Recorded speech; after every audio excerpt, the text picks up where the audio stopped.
हाथ गइलू बीचे डोगर।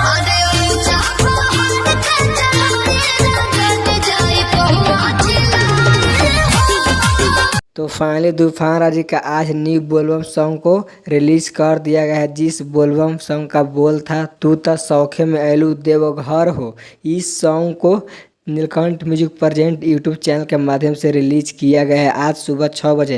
अगर आप लोग इस सॉन्ग को नहीं सुने हैं तो जाकर सुन सकते हैं, काफ़ी हाई लेवल का सॉन्ग है। मैं आप लोग को इस वीडियो में आगे चर्चा में बताएंगे कि इस सॉन्ग अच्छा है या खराब है।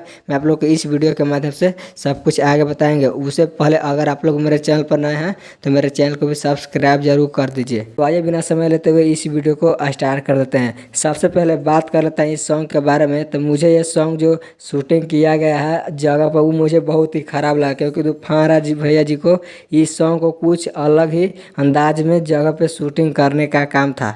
लेकिन ये सॉन्ग काफ़ी हाई लेवल का सॉन्ग है। लेकिन मुझे एक ही जगह दिक्कत हुआ है कि जगह, अगर जगह और बेहतर रहता तो ये सॉन्ग काफ़ी हाई लेवल का मार्केट में छा जाता। इस सॉन्ग में जोड़ी है तूफान राज और शिल्पी राज जी का, बहुत ही हाई लेवल का इस सॉन्ग को बनाया गया था। आप लोग के बता दूं कि जब आप लोग इस सॉन्ग को ईयरफोन में सुनिएगा तो बहुत ही मस्त बजेगा और बहुत आनंद आता है इस सॉन्ग को सुनने में, क्योंकि इस सॉन्ग में विकास यादव जी म्यूजिक दिए है, काफ़ी हाई लेवल का म्यूजिक देते हैं, चटक मटक म्यूजिक देते रहते हैं। तो क्या लगता है आप लोग इस सॉन्ग को कितने बार सुन चुके हैं? आप लोग इस कमेंट के माध्यम से अपनी राय सुझाव जरूर दें। और तक मेरे चैनल को सब्सक्राइब नहीं किए हैं तो सब्सक्राइब भी कर लीजिए। तो मिलते हैं नेक्स्ट वीडियो में।